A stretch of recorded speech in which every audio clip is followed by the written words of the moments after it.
My name is Nachi Junankar. I'm CEO and founder of a company called Avrio AI. We are an AI talent platform, so we use AI to help companies hire better, faster. And I'm told that we're not to pitch our companies too much today, so I'll keep it sort of high level. We are focused on reshaping the future of recruiting, and almost everyone is familiar with the problems that are caused by poor recruiting. Majority of people that work are unhappy in their jobs, and I've got a personal story of a cousin of mine. This cousin of mine graduated with environmental engineering degree and could not get matched into the right kind of a job, and ended up working as a loan analyst for Merrill Lynch for 3 years and was desperately unhappy. And what happened was he got so desperate that one day he quit his job and went to a code academy and became a coder and turned his career around completely on a different track. So the point here is that recruitment is broken, and it causes a variety of problems for both parties, the recruiter as well as the candidate. For the recruiter, they're stuck behind their desk, reviewing profiles and resumes, trying to do matching in their heads, and they can only do so many matches per day because they have cognitive limits to how much they can do. And it's no picnic for the candidate either, right? Because the candidate is sort of in an opaque world. They're not getting the support they need.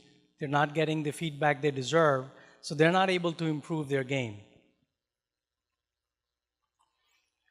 And this is an excellent, excellent target for AI. And a big part of that is that AI can do a variety of mid to high level cognitive tasks that a recruiter currently does, which means that artificial intelligence can take on the task of analyzing the data, making the matches, scoring and ranking those matches, and then conversing with the candidates using some sort of a chatbot, which is sort of what we do. And so AI can do everything from analysis, matching, and screening of the candidates. So by the time this recruiters get involved, they've already got a list of tightly matched, tightly screened candidates, and that saves companies as well as the individuals a ton of time and effort. Now, the key prong to our thesis is let humans do what they're best at and let machines do what they're good at. And in this context, what that means is that humans are really good at building relationships. Machines aren't. And so in this context, you look at a recruiter, they have to build tight relationships with their hiring managers, whether they're inside their company or outside their company. And they also have to shepherd the individual candidates through the hiring process, which makes the match so much easier because the recruiter is in a much better position to figure out if this person is going to fit my culture, is going to fit my company or not. And if you think about the machine, our AI platform currently does about 1,000 matches per second. So we're analyzing millions and millions of candidates against thousands and thousands of jobs and determining what candidate is the best fit for what kind of job based on a variety of criteria, from role progression to skills to education background and so forth and so on.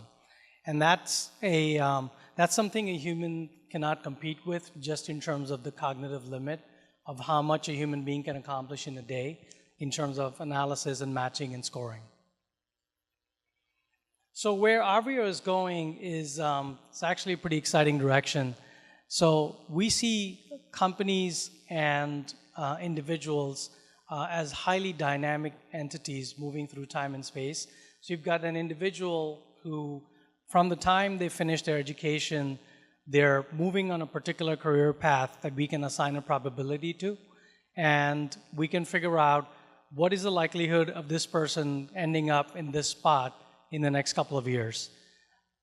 Similarly, we can use companies' HR and CRM data to, again, be predictive about the kinds of positions they're going to have in the future and matching those people to those positions proactively rather than reactively, which means that today we're doing this matching based on hindsight, but tomorrow we'll be doing it based on foresight.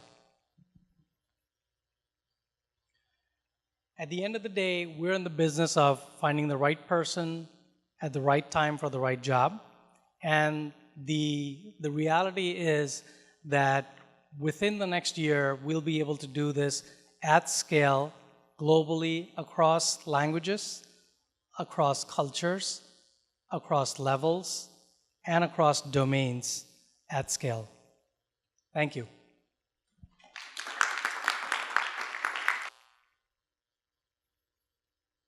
You have a minute for Q&A, so take a minute if anybody has a question, except Jonathan.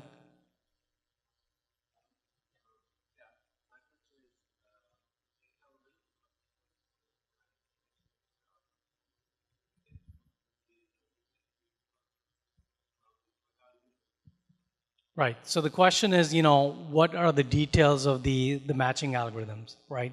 So we use a variety of data points. We use everything from skills, abilities.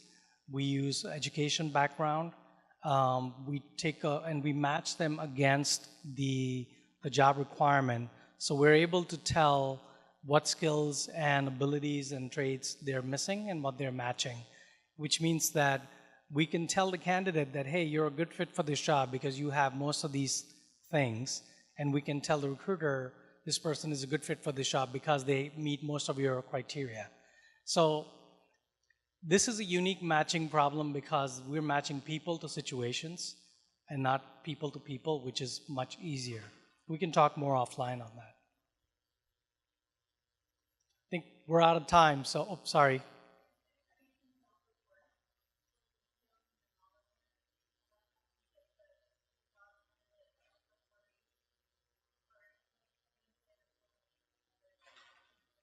That's a great question. So it's both. So what we do is the starting point for the match is some sort of an artifact like a resume or a LinkedIn profile.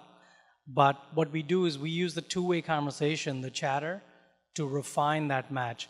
And in that conversation, the candidates can self-report. Thank you. I've got the red light.